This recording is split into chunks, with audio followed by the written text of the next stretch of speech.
Muy buenas noches. La nueva ley sobre administración local que prepara el Gobierno de Rajoy ha puesto sobre la mesa el debate de la autonomía municipal en un momento en el que los ayuntamientos, como el resto de las instituciones, acusan la crisis. En este contexto hay municipios andaluces que, lejos de pensar en concentrar fuerzas, como sería la tendencia natural, aspiran a segregarse de sus ayuntamientos matrices para independizarse económicamente. Como verán en el siguiente reportaje, eso no es fácil. Vamos a conocer dos casos concretos de la provincia de Huelva. Un municipio como Mazagón, que ha visto truncadas sus aspiraciones de separarse de Palos y Moguer, y otra localidad, que es Tarsis, y ha iniciado los trámites para segregarse de Alosno. La tendencia parece ser justo la contraria. Hay quien piensa que la crisis es terreno abonado para el reagrupamiento de municipios, en la creencia no del todo contrastada de que la unión abarata costes. Y sin embargo, una docena de localidades andaluzas claman por su independencia.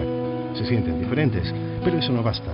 El camino hacia la segregación es largo y su desenlace no siempre favorable.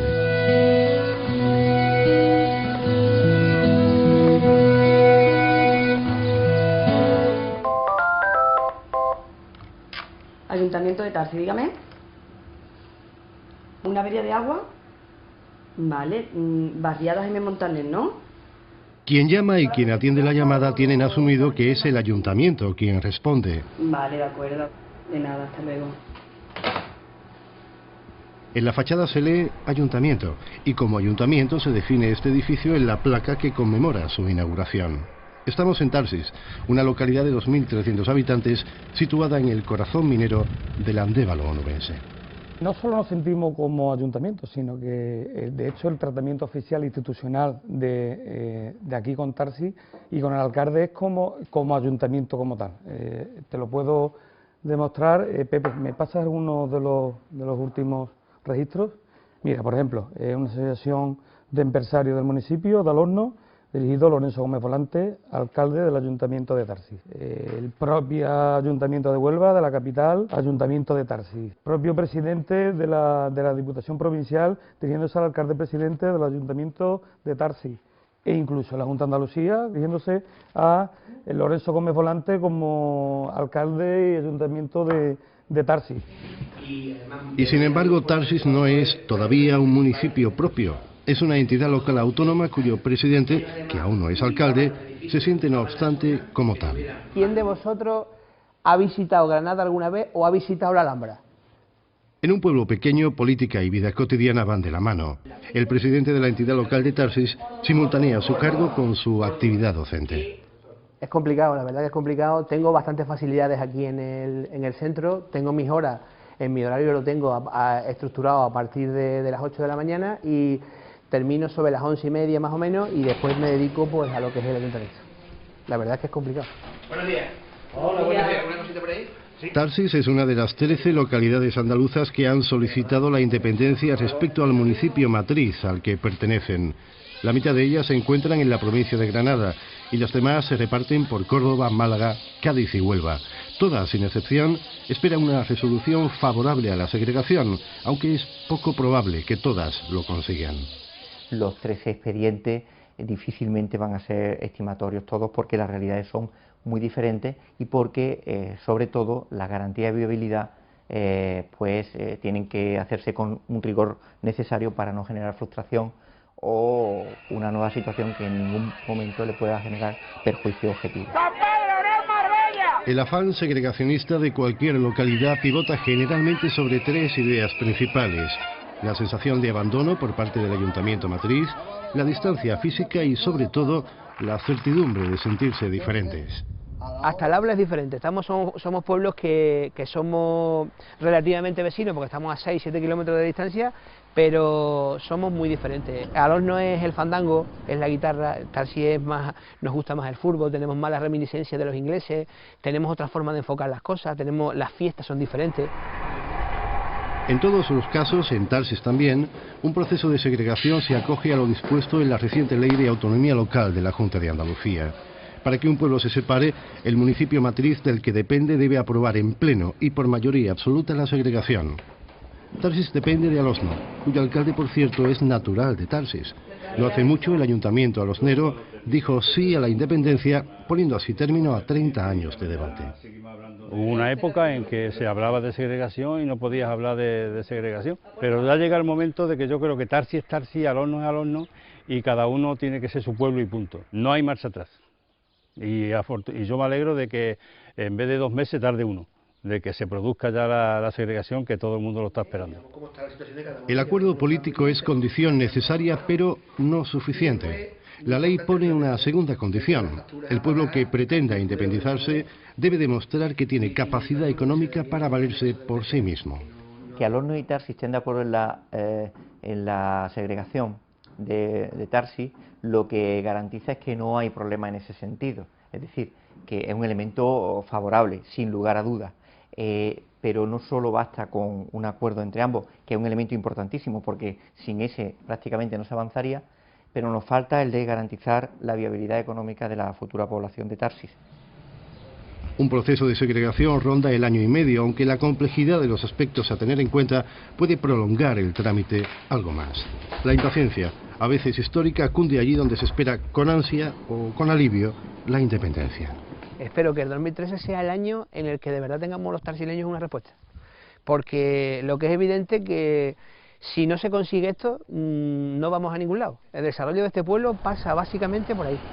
La impaciencia es lógica porque es verdad que hay algunos casos de aspiraciones que además la están desarrollando generaciones posteriores a las que lo iniciaron. Y en ese sentido, pues la impaciencia histórica está más que justificada. A veces sucede, sin embargo, que un largo proceso acaba en vía muerta. Eso ha ocurrido en el caso de Mazagón. Una asociación de vecinos de esta localidad costera onubense inició hace 20 años el proceso de segregación no de uno, sino de 2 municipios, Moguer y Palos de la Frontera, que comparten la titularidad municipal sobre este núcleo de población. Si seguimos esta línea azul a todo lo largo del núcleo territorial de Mazagón, que podemos continuarla hasta el final y hasta el otro extremo prácticamente de Mazagón, pues esta zona hacia abajo, hacia el mar, sería el término municipal de Palos, y desde la raya hacia arriba pues sería todo el término municipal de Moguer. Una división que a simple vista provoca situaciones atípicas. Nos encontramos en término municipal de Moguer, como podemos observar en el vado permanente que tenemos en esta cancela de uno de nuestros vecinos, y si nos pasamos a la acera de enfrente, pues resulta que nos encontramos en el término de Palos. Por lo tanto, es una característica singular que en una misma calle una acera es de un término y la otra acera de otro término. Mazagón se acogió a la ley de 1993 que permitía la segregación en función de la distancia a los municipios matrices y del número de habitantes. Aun tratándose de un enclave eminentemente turístico, Mazagón tiene una población estable durante todo el año. Eso y la sensación de agravio respecto a Palos y Moguer fueron los argumentos que se han esgrimido durante 20 años. Pues que ha sido un abandono total. Por lo tanto, claro, los ciudadanos en este caso se encienden porque son contribuyentes, pagan sus impuestos y en definitiva lo que queremos, como digo, es tener unos servicios adecuados, que Mazagón progrese adecuadamente y que en este caso pues todos los vecinos se vean beneficiados. Aún así, el Tribunal Superior de Justicia de Andalucía primero y el Tribunal Supremo después han tumbado la posibilidad de que esta localidad se convierta en municipio propio. Definitivamente, Mazagón seguirá dependiendo de Moguer y de Palos.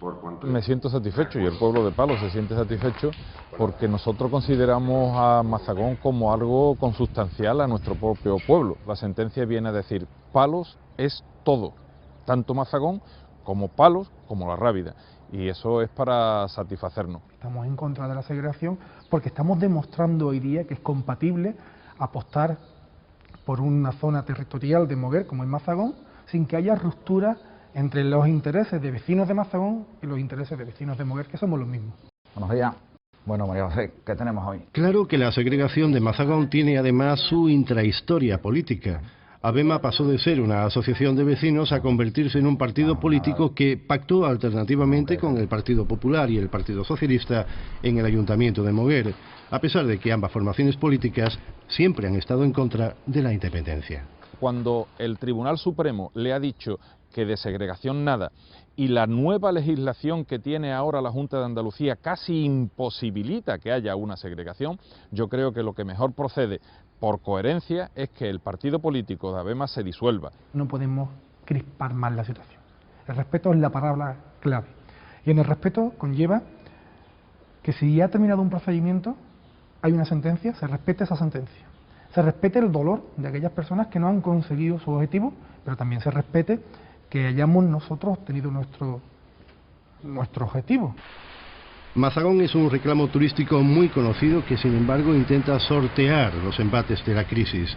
La hostelería puso su esperanza en la segregación, convencida de que una gestión municipal autónoma solventaría las carencias de este enclave costero y relanzaría su oferta turística.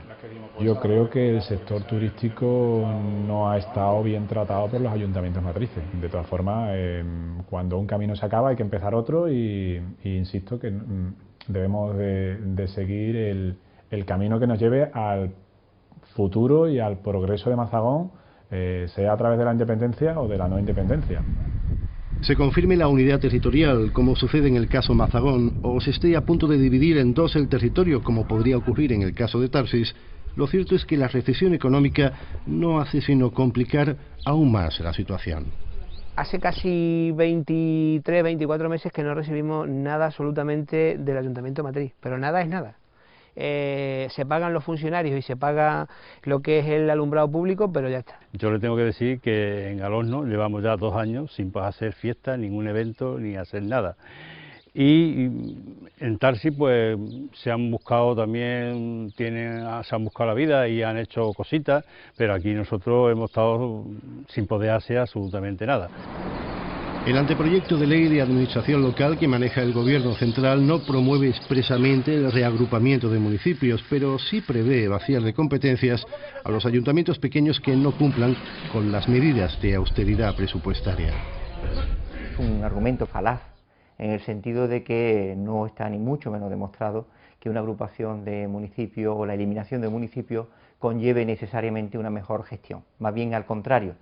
De lo que se trata más bien el debate es de ver cómo esa administración más cercana debe desarrollar una atención verdaderamente eficaz. Mientras tanto, la vida cotidiana de un pueblo que aspira a la independencia se explica también por las incomodidades del día a día. Bueno, pues vengo del ayuntamiento de pedir un certificado de empadronamiento y me lo han dado, pero ahora tengo que ir al horno a sellarlo y que me lo firme. Hoy por ejemplo está el día bueno, pero el día que está lloviendo, y a ver cómo sale. Para mí me gustaría, la verdad, que Tarsis fuera independiente.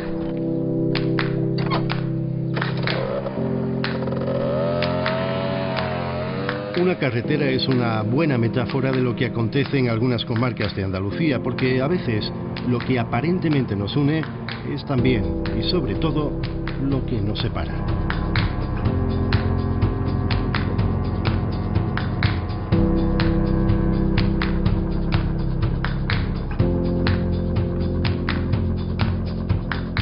El próximo jueves, festivo en Andalucía, el Papa Benedicto XVI hará efectiva su renuncia, un momento histórico para la Iglesia Católica. A partir de ese momento, Ratzinger se retirará provisionalmente a Castel Gandolfo hasta su regreso definitivo al Vaticano, donde vivirá en un convento de monjas. Aunque Benedicto XVI justificó su abandono en la falta de fuerzas, la mayoría de los expertos ven algo más que una frágil salud detrás de esta sorprendente decisión. El robo de documentos confidenciales por parte de su mayordomo, las acusaciones de pederastia en el seno de su Iglesia y los problemas en el Banco Vaticano parecen haber contribuido a la abdicación de un papa cansado después de casi 8 años de pontificado. Noniam actas esse ad mons Petrinum eque administrandum. El 11 de febrero pasado la noticia cayó como un rayo, en palabras de Angelo Sodano, decano del Colegio Cardenalicio. Horas después, ese mismo día, un rayo cayó sobre la cúpula de San Pedro. El Papa número 265 dejaba por voluntad propia la sede de Pedro.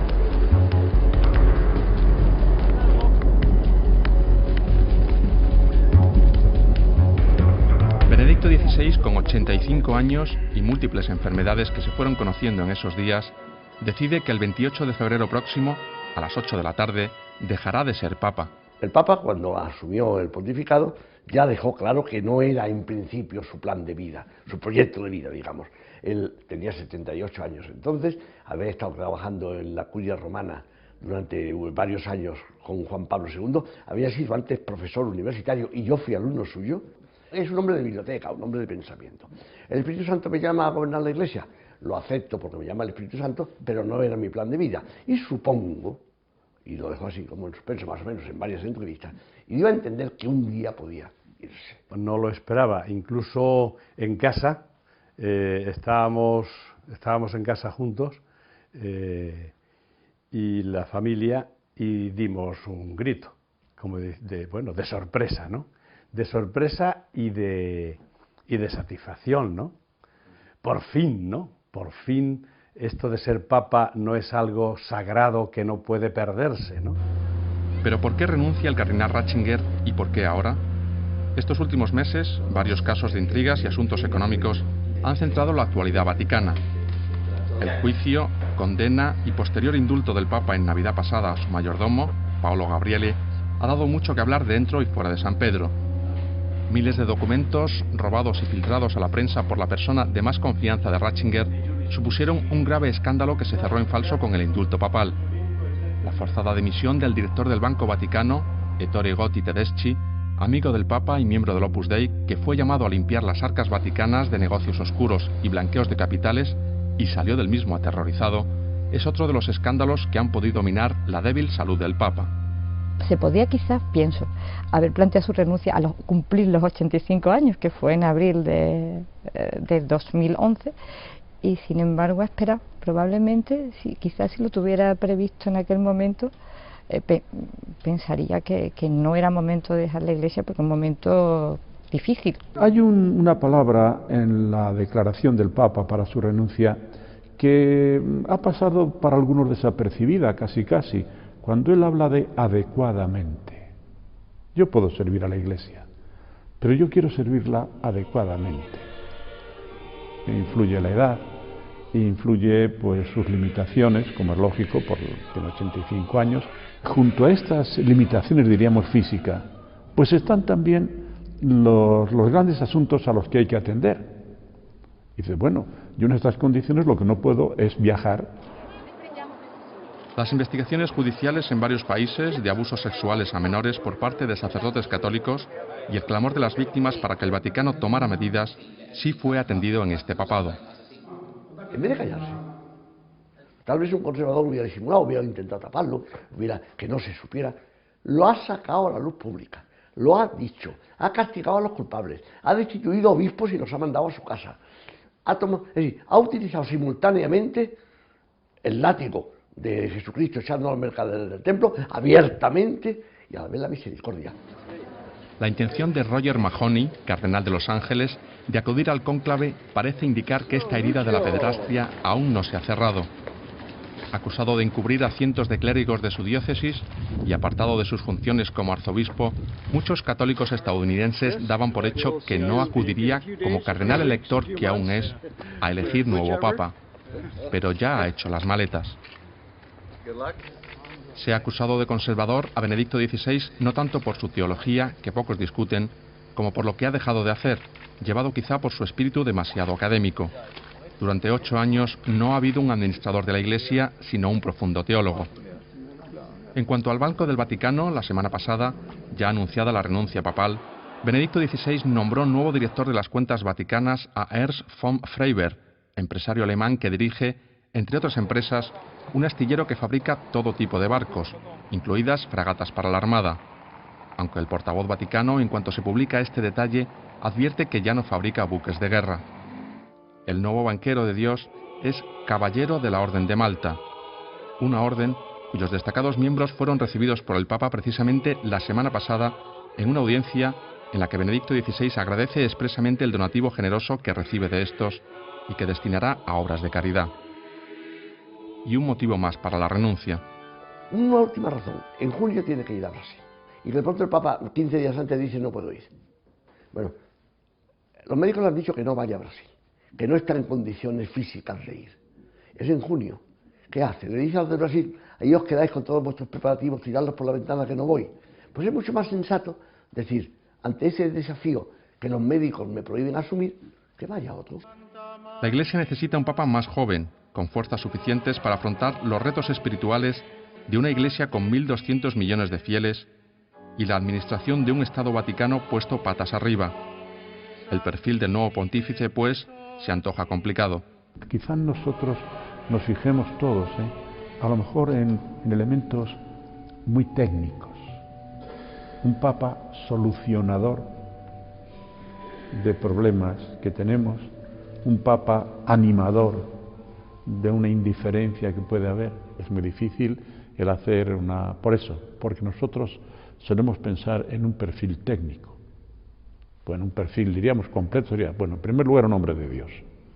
Y en segundo lugar, un hombre con los ojos muy abiertos a los problemas de la humanidad, para, con lo que Dios le da, responda a estos problemas. ¿Cabría plantearse la elección directa por parte de los creyentes? Otra cosa son los mecanismos, lo sabría perfectamente, vamos, lo sabría. Porque hoy tenemos las elecciones europeas y tenemos, o sea, que sería fácil, ¿no? Hoy las iglesias, todas, funcionan con intermediarios, ¿no? Y lo es todo. Y entonces, y los medios de comunicación vais a los intermediarios, es lógico, ¿no? Pero somos la base. Entonces, queremos la democracia en los grupos y vivir el proyecto de Jesús totalmente democrático. Descartada la elección democrática, de momento, los candidatos que asoman la cabeza son muy variados, sin que destaque ninguno. Desde el siglo XVI todos los papas han sido italianos. Desde Adriano VI, que era holandés, hasta Pablo VI inclusive, desde el sucesor de Adriano VI, todos los papas son italianos. Cuando murió Pablo VI, los cardenales italianos eran todavía la minoría más numerosa, pero ya no eran mayoría, solo la minoría más numerosa. Tuvieron pese a eso fuerza para que saliera un nuevo italiano, que era un hombre benemérito, Juan Pablo I, fue elegido, pero murió al mes. Entonces, en cierto modo, hablando en plata, en lenguaje vulgar, con la elección y muerte de Juan Pablo I, los italianos habían comido cartuchos y había un clamor universal porque se saliera de Italia, lo cual era lógico, los propios italianos lo comprendían.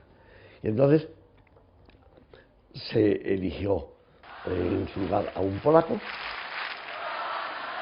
y después se eligió a un alemán. No me extrañaría absolutamente nada que en estas condiciones, no es que haga ninguna profecía, puede ser de lo contrario, se decidiera ya salir de Europa. ¿Salir de Europa hacia dónde? Hay tres posibilidades: apuntar a América, apuntar a África o apuntar al Oriente. En la América del Norte, el cardenal Hullet es un cardenal muy prestigioso, es canadiense y fue arzobispo en Quebec, tiene por tanto experiencia de gobierno pastoral y hace tiempo que está en Roma en un cargo en la Congregación de los Obispos, de la que dependen todos los obispos del mundo, conoce muy bien al episcopado mundial. Candidatos de la América del Sur, hay brasileños, algunos de mucho prestigio, y si el próximo Congreso Mundial de la Unión va a ser en Brasil, pues mire que bien recibirían a un papa brasileño, sería un exitazo. Luego, nos vamos a África, pues el cardenal Tucson, por ejemplo, o el cardenal Salas, son cardenales que han ejercido el ministerio episcopal en África.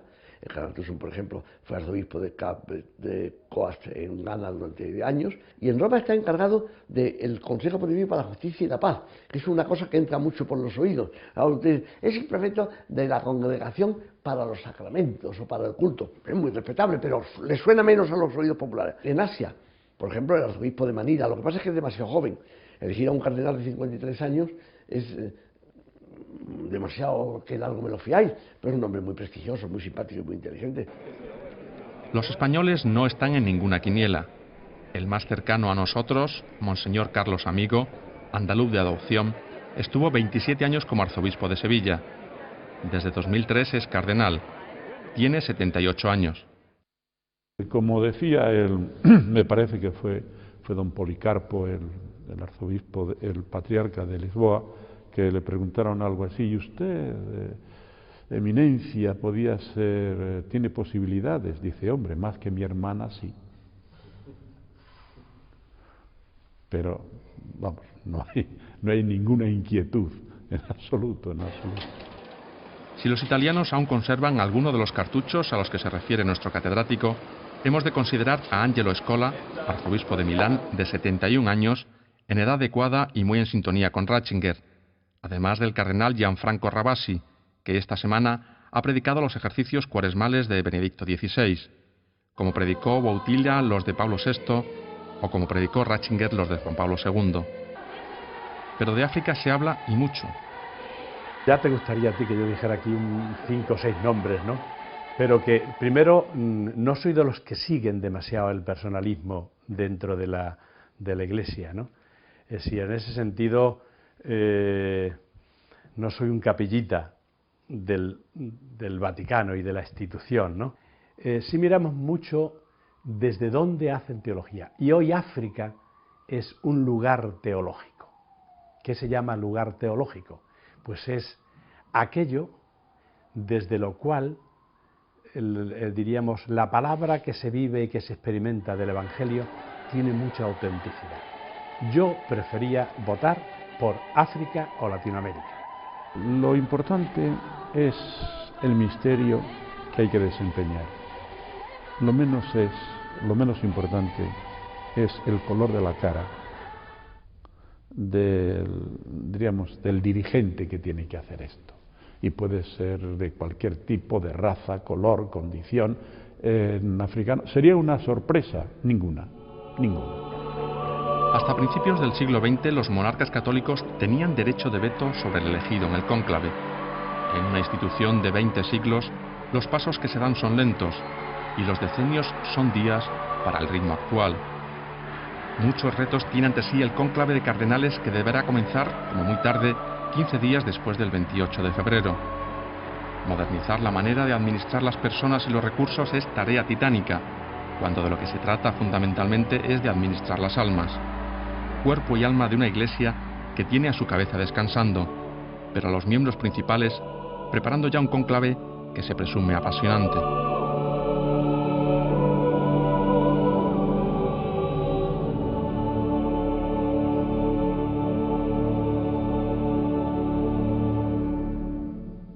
Sobre el cónclave precisamente vamos a hablar en el siguiente reportaje. La vacante que deja Benedicto XVI será ocupada por uno de los 117 cardenales que se encerrarán en la Capilla Sixtina para elegir al nuevo sucesor de Pedro, el número 266. Entre ellos hay 5 españoles y uno muy unido a Andalucía, al que acabamos de escuchar. Monseñor Amigo ya estuvo en el cónclave que eligió a Joseph Ratzinger y repite ahora la experiencia. Con él hemos compartido los misterios y detalles de ese momento excepcional. Por primera vez en 7 siglos, el relevo no se produce por defunción del sumo pontífice. Muerto un papa se hace otro. Así es de contundente el refranero vaticano, aunque en este caso sería dimitido un papa, se elige otro. Con la abdicación de Benedicto XVI se abren nuevas perspectivas para la institución más antigua de la Tierra.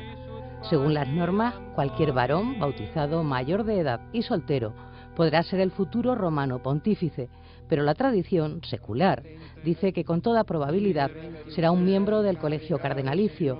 Uno de estos 117 hombres de rojo ocupará el trono de San Pedro.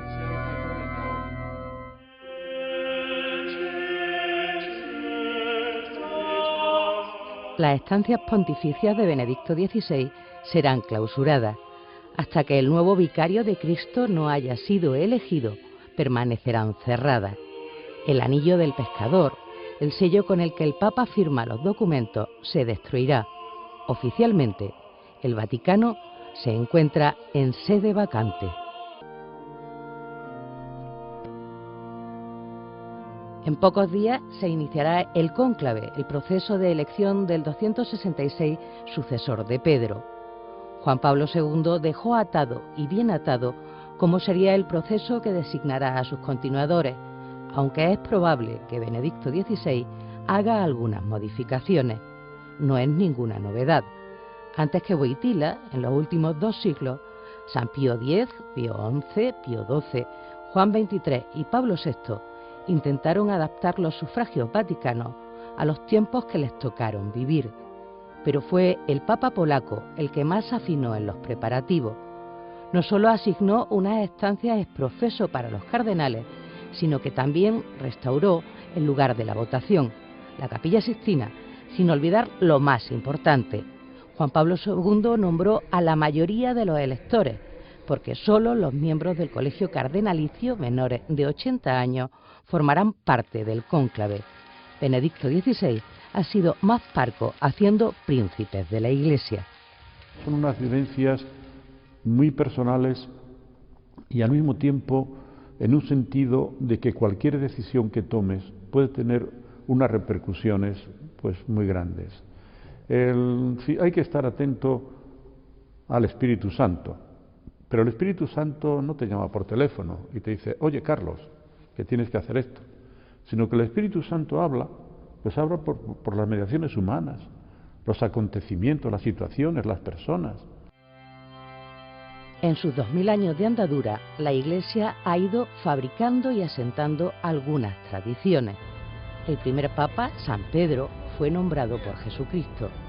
Los 154 siguientes fueron designando a sus sucesores, hasta que en el siglo XI, Nicolás II decidió que los cardenales eran quienes debían nombrar al obispo de Roma. 2 siglos más tarde nació el cónclave, cuando después de 3 años de deliberaciones, los 16 cardenales reunidos en Viterbo no terminaban de nombrar un papa. El pueblo, harto, los encerró con llave, cum clave en latín, y les racionó los alimentos. Finalmente eligieron a Gregorio X, quien determinó que desde ese momento los papas serían elegidos así, en cónclave. Estás totalmente incomunicado desde el punto de vista físico con el exterior, pero comunicado en el sentido de que tú estás allí, pero no como un francotirador, que tú estás allí como miembro de la Iglesia y que es una responsabilidad que tienes que asumir. Salvo pequeños cambios, todo se desarrolla igual que, por ejemplo, cuando el cardenal Roncalli pasó a ser Juan XXIII. A Roma llegarán 55 cardenales europeos, 27 del continente americano, 12 africanos, 11 asiáticos y 1 de Oceanía. Si alguno de ellos hubiera cumplido 80 años, aunque solo fuera el 27 de febrero, dejará automáticamente de ser elector. Así lo contempló Pablo VI y lo han mantenido sus sucesores. Juan Pablo II también dispuso que los que han de dar el sufragio tengan unas estancias más cómodas que las de sus antecesores, y hace 17 años se terminó de construir la Domus Santa Marta, donde se alojarán mientras dure el cónclave. Unos días antes de comenzar propiamente las sesiones de votación, pues nos facilitan unos informes muy actualizados en el día de hoy sobre la situación de la Iglesia en el mundo. Dentro de poco, quizá el 10 de marzo, si Benedicto XVI adelanta la fecha, comenzará el cónclave propiamente dicho. Tras una misa, proeligiendo papa para la elección del papa, los cardenales irán en procesión invocando con el canto del Beni Creator la ayuda del Espíritu Santo hasta la Capilla Sixtina, donde los frescos que Julio II encargó a Miguel Ángel serán los únicos testigos. Previamente, los servicios de seguridad vaticanos se habrán cerciorado de que así sea. Cualquier dispositivo de grabación o fotográfico está rigurosamente prohibido. Los cardenales prometen y juran guardar secreto de cuanto ocurra en la capilla. Teléfonos móviles, faxes, correo electrónico, toda forma de comunicación es exiliada. Ni siquiera mientras dure la elección tendrán acceso los purpurados a prensa, radio o televisión. Saben que no pueden llevar ningún instrumento de comunicación, ni teléfono, ni radio, ni televisión, ni ordenadores, ni nada. Bueno, pero me acuerdo del secretario que lo dijo, y con cierto humor también dijo, de todas las maneras, aunque lo lleven ustedes, no se preocupen, que toda la zona tiene inhibidores de señales. Diciendo, si ustedes no obedecen, da lo mismo porque no les van a poder utilizar. Concluidos los juramentos, los cardenales se sitúan bajo los baldaquines. Cuando haya un nuevo papa, todos se plegarán y solo se mantendrá el del futuro obispo de Roma. En las sesiones del cónclave no se habla absolutamente nada. Solamente habla el que va llamando, eminentísimo señor, para votar, toda esta serie de... Yo solamente oí una frase en toda la sesión. Como anécdota lo digo también, pues uno de los cardenales que estaba cerca de mí, africano, y que conocíamos de esto, y dice, qué pesado es esto. Lo dijo en francés, que luxe. ¿Por qué? Claro, son 120 personas, llamar a 120 personas, pues estamos todos. Después llamar otra vez a 120 personas para que uno por uno vayamos allí a depositar el voto. Después recontar 120 votos, me parece que son 2 veces. Extra omnes. Extra omnes, fuera todos, pronuncia el maestro de celebraciones pontificias. Todas las personas ajenas al cónclave abandonan la capilla Sixtina.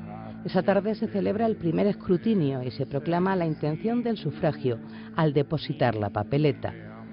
Pongo por testigo a Cristo Señor, el cual me juzgará, de que doy mi voto a quien en presencia de Dios creo que debe ser elegido.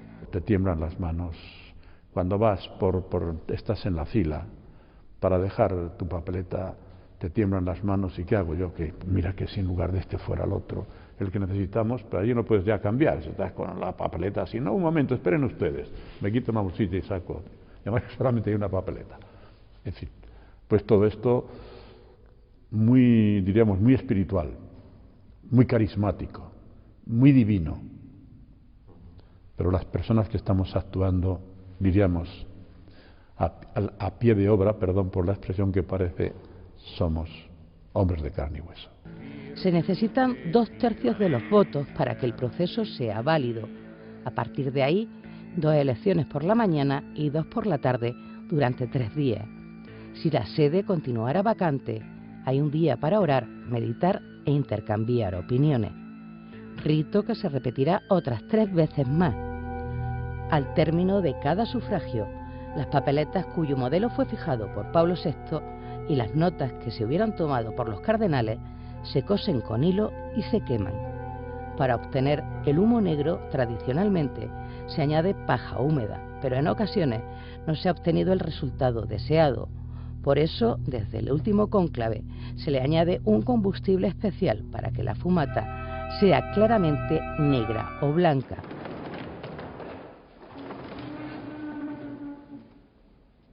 Cuando por fin el humo es blanco, hay sucesor.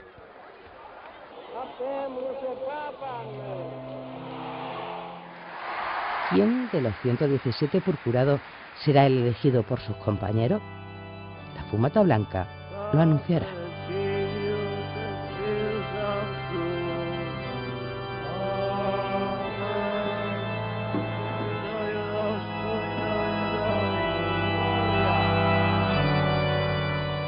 Se lo contaremos cuando llegue ese momento, que por lo visto no va a tardar mucho. Así terminamos. La semana que viene estaremos de nuevo con ustedes. Estamos preparando para entonces un monográfico a propósito del 28 de febrero. Hemos reunido a las 6 primeras diputadas del Parlamento andaluz. 6 mujeres de 109 parlamentarios que rompieron moldes. Es todo. Gracias y muy buenas noches.